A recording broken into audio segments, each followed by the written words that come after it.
po si Alfredo Salmos, taga Nueva Ecija. Isa po akong service engineer.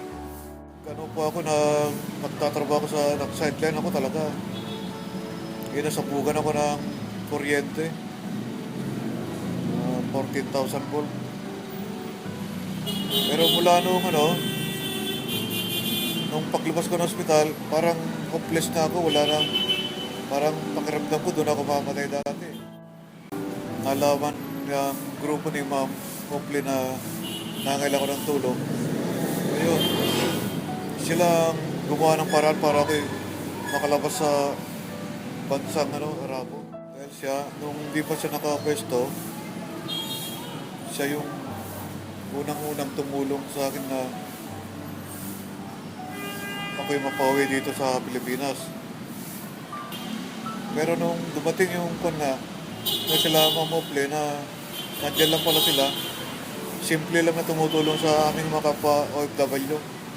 Kaya laking pasalamat ko na nandiyan siya. Kaya ako kahit anong mangyari, gusto ko rin siyang makapwesto na sa Senado para lahat ng meron siyang karapatang tumulong talaga. Yun dahil po sa mga kaalyado rin ni Ma'am na mga advocacy makatulong lang, nandun lang sila nagkalak din sa Saudi. Yun gusto ko tanong pa, pakiusap ko sabihin sa mga kapwa ko OFW na nakatagpo na tayo ng taong talagang tutulong. Dahil yung mga dyan na nasa pwesto, walang nagagawa. Samantalang si Ma'am, hindi pa nakapwesto, gumagawa na. Salamat talaga ako sa grupo ni Ma'am Ople.